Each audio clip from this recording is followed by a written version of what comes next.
Merci chers camarades. Merci à Achille Aïka pour cette belle présentation. Je te dis vraiment merci du fond de cœur. Et je dis merci à tous ceux qui sont là. Et vous voyez, les Ivoiriens sont remplis de qualité parce que j'étais assis là et en vous écoutant, les propos sont remplis de qualité. Il est temps que nous mettions toutes ces qualités ensemble. Il est temps de mener la réflexion ensemble pour qu'ensemble nous gagnions ce combat-là. Merci à vous, merci à tous ceux qui sont là. Permettez-moi de m'adresser à vous, parce que c'est bien beau de faire les vœux, mais les vœux aussi c'est l'occasion de donner une perspective de l'année à venir, de dire aux uns et aux autres ce que l'UNG pense faire pour l'année à venir, avec tout le monde bien sûr. Madame Adèle Salih, Hortense, représentante du FPI, camarade Hassan Touou, le délégué général Europe de l'UNG, qui est excusé pour son absence, qui est représenté par Eugène Gawé, son conseiller spécial. Chers camarades, représentants des partis politiques, représentants des mouvements politiques et mouvements de lutte, messieurs les présidents des associations, comme celle de Koumassi, il faut suivre mon nom déjà, je l'ai déjà dit. Je suis de toutes les associations, oui. Je suis de Magori aussi. C'est pas grave. Tout le monde, voilà. Tout Abidjan, je suis là. Donc les représentants d'associations et honorables invités, au nom du président Kipré Stéphane, président statutaire et fondateur de l'UNG, et au nom de Adan Ali Ali, président intérimaire de l'UNG, pour cette nouvelle année 2014, qui est très importante pour notre pays et également pour la lutte que nous menons depuis 3 ans.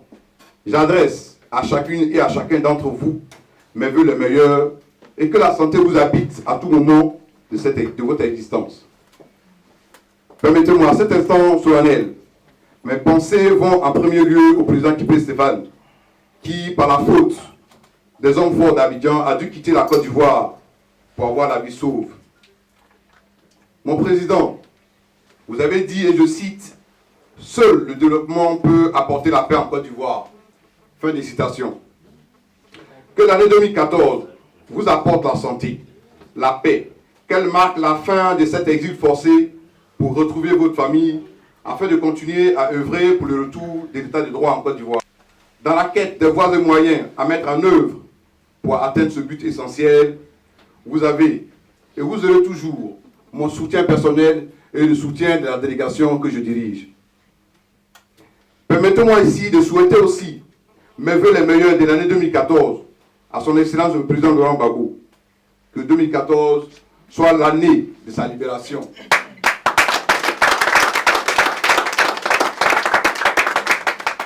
Que cette année soit l'année de sa libération pour aider la Côte d'Ivoire à sortir de cette impasse qui n'a que trop duré. À nos camarades, parce que l'UNG a des camarades qui ont été emprisonnés, à nos camarades, Étienne Guessant, secrétaire exécutif, Bailly Martial, secrétaire général adjoint chargé des finances, mis aux arrêts par la loi des vainqueurs, incarcérés à Maka sans aucune inculpation. Toute la famille UNG, notamment la délégation UNG France, à travers ma modeste personne, vous souhaite les vœux les meilleurs pour cette nouvelle année. Que 2014 soit l'année pour recouvrer la liberté que vous n'aurez jamais dû perdre afin de retrouver vos familles respectives. Nous exigeons ici et maintenant la libération de ces 2 camarades. Chers camarades de la délégation France, camarades délégués des jeunes, Didier Stéphane, dont l'absence est excusée, camarades délégués des femmes, Anicette Mépi, elle n'est pas là. Elle est là, elle est là. Elle est très active. Pour la suite, elle est très active pour la suite. Président du comité d'organisation, Élise Oguri, et tous les camarades du comité d'organisation. Dans cette nouvelle année, dans cette nouvelle histoire de notre pays, soyons des acteurs. Soyons des femmes et des hommes de conviction. Que chacun, à son niveau, apporte sa conviction, sa détermination pour écrire ensemble le paragraphe de l'UNG dans cette nouvelle page de l'histoire de notre pays. L'unité sera notre arme la plus aboutie pour la réussite de toutes nos actions. Le futur appartiendra à l'UNG si et seulement si nous sommes unis. car ce que vit notre pays dans cette crise n'est qu'une parenthèse dans son histoire. Chers camarades, que 2014 nous apporte la santé et la paix, car nous en avons besoin pour continuer le combat. À tous les prisonniers et exilés politiques, que cette parenthèse dans votre vie, parce que ça n'est une, que cette parenthèse dans votre vie politique ou dans votre vie personnelle vous exhorte à penser unité. Que cette année permette aux uns et aux autres de recouvrer la liberté qu'ils n'auraient pas dû perdre et aux autres un retour massif au pays natal, afin de continuer ensemble le combat de développement qui a été initié par le président Laurent Gbagbo. Parce que le développement est le seul combat qui permettra à chaque Ivoirien d'atteindre son accomplissement personnel.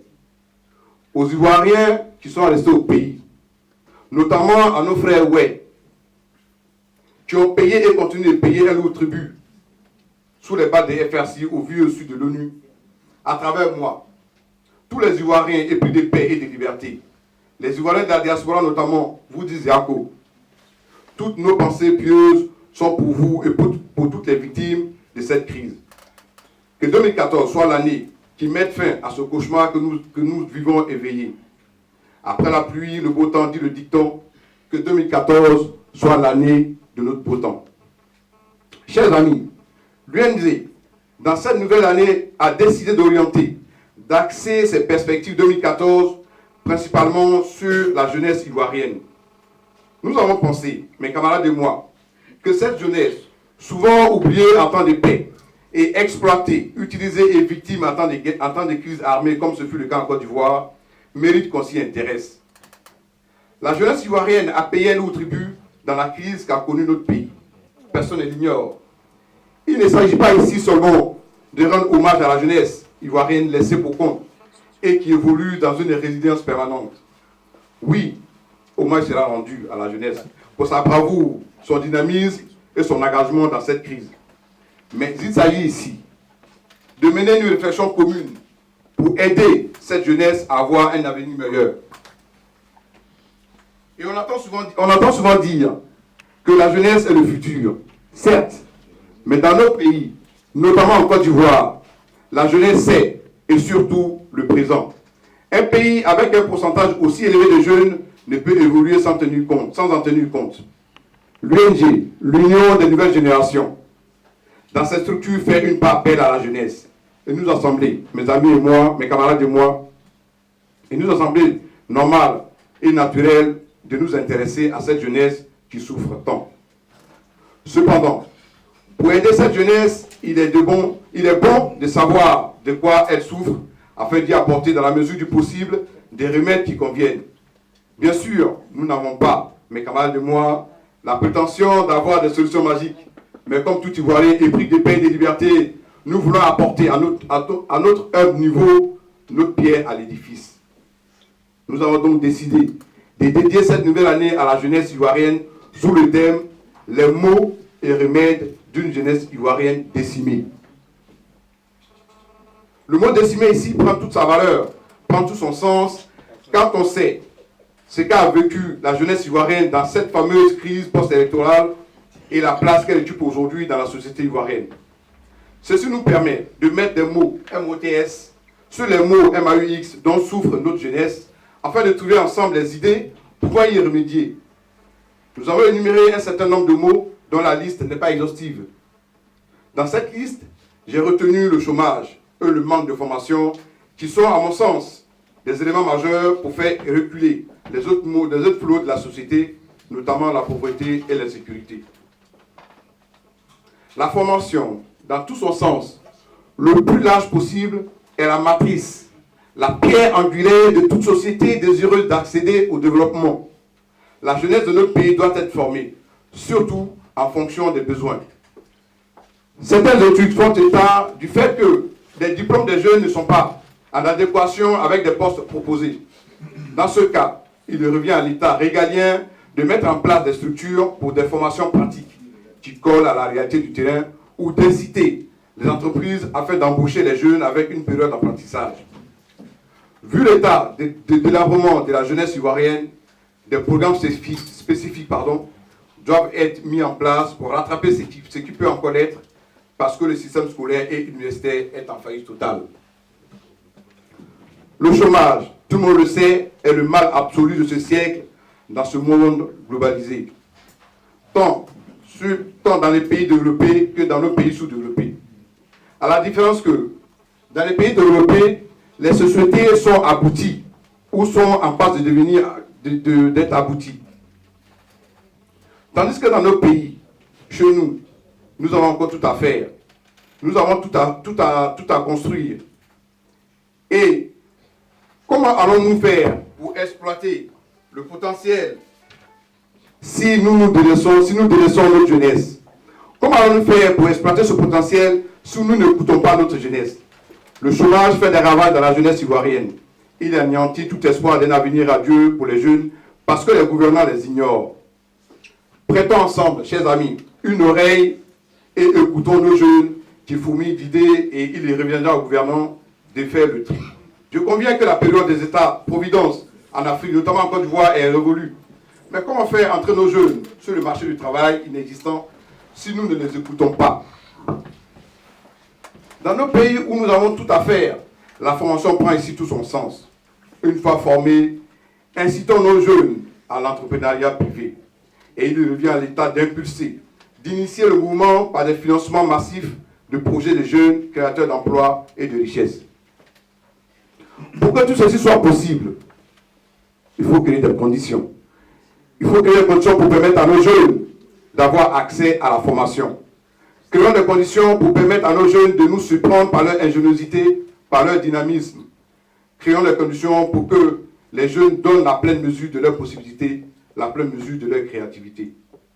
Mais la première condition, c'est vivre dans un état de droit.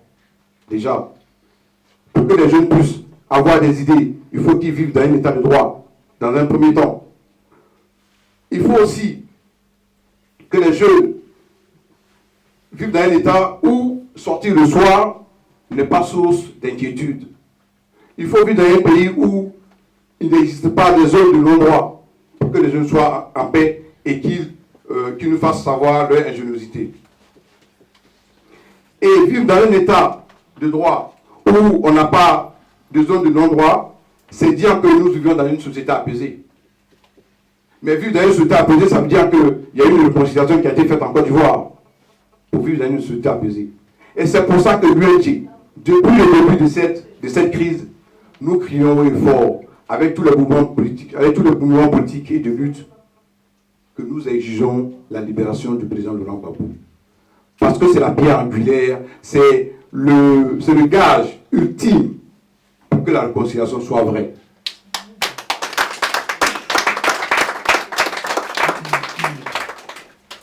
Laurent Gbagbo est notre élément essentiel pour apaiser la société ivoirienne, pour qu'une réconciliation se fasse. Parce qu'aujourd'hui, nous constatons que la réconciliation a échoué. Chers amis, voici le thème de l'année 2014 de l'UNG, ainsi dévoilé et la ligne que suit et que suivra l'UNG jusqu'à la libération du président Laurent Gbagbo. Tant que M. Ouattara et M. Béziers seront aux affaires, la politique de la Côte d'Ivoire ne peut se faire sans le président Laurent Gbagbo. Simplement parce que nous les avons connus. Nous avons connu le président Bédié au pouvoir. Nous avons connu le président Gbagbo au pouvoir. Aujourd'hui, c'est le président Ouattara qui est au pouvoir. Permettons aux Ivoiriens d'avoir un choix objectif en 2015. Donc il n'est pas question pour nous que le président Gbagbo soit en prison et qu'il y ait des élections en Côte d'Ivoire.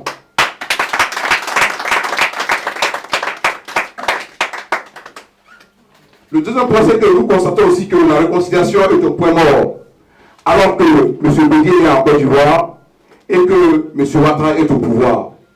Donc cherchons la faute. Qu'est-ce qui fait que la réconciliation ne marche pas? C'est dire que les Ivoiriens attendent le président Gbagbo pour aller à la réconciliation vraie.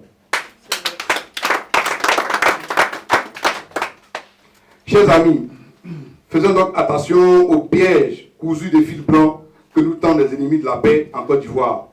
Car, comme je l'ai dit et je le répète encore, les mêmes causes produisent toujours les mêmes effets. Comment fait-on pour aller à des élections dans un pays où le moindre écart de langage est sanctionné par une arrestation manu militari? Comment fait-on pour aller aux élections dans une société où les deux eaux font la loi? Comment fait-on pour aller aux élections dans un pays où il existe encore des zones de non-droit? Nous avons vu tout dernièrement que le cortège du président Afin Guessan a été attaqué dans le nord du pays. Alors que nous avons aussi vu que ce Sologium a été à Gagnoa. C'est dire qu'il y a encore des zones de non-droit auxquelles nous, en tant que Prouvaro et fiers de l'être, nous n'avons pas droit d'aller dans ces zones-là. Et comment fait-on pour aller aux élections avec la CEI aux mains de nos adversaires? Il y a tellement de conditions à remplir en moins de temps qu'il sera difficile d'aller à ces élections. Parce que d'autres disent que la CEI était déjà aux mains des adversaires en 2010. Mais oui. Mais oui. Mais si c'était le cas, on a vu ce que ça donne. On a vu ce que ça donne quand on leur laisse la CEI. Donc aujourd'hui, connaissant ce que nous avons vécu, il est temps que nous y remédions. N'allons pas dans ce fatalisme-là. Alors, ici, ceux qui pensent que leur heure de gloire est arrivée avec cette élection se trompent des lignes. Nous avons battu le pavé parisien. Nous avons occupé les rues des grandes villes européennes. Nous avons fait des sit-ins devant la prison, des sit-ins. Non, des sit-ins, la Schengen. Non, des sit-ins. Schengen, voilà. Des sit-ins devant la prison de Schengen. La ligne n'était pas celle-là. La ligne n'était pas d'aller crier le nom de Babo pour aller aux élections. La ligne était claire dans cette marche. Dans nos marches, la ligne était claire. La ligne, c'était la libération du président Laurent Gbagbo. Il ne s'agit pas ici de cupides et vils besoins individuels, mais il s'agit de la souveraineté d'un État, l'État de Côte d'Ivoire, et de la liberté d'un peuple, le peuple de Côte d'Ivoire. Et dit ainsi, c'est déjà plus noble quand on lutte pour un État que pour soi-même. Dans toute cette année, chers amis, des activités et des réflexions liées au thème et aux élections de 2015 seront menées au sein de la délégation en accord avec tous ceux qui voudront bien s'y associer, notamment au sein de la cellule des jeunes de l'UNG pour faire des propositions acquis de droit afin d'aider autant que possible la jeunesse ivoirienne à en croire en son avenir encore. Je vous remercie, c'est lui qui est fort.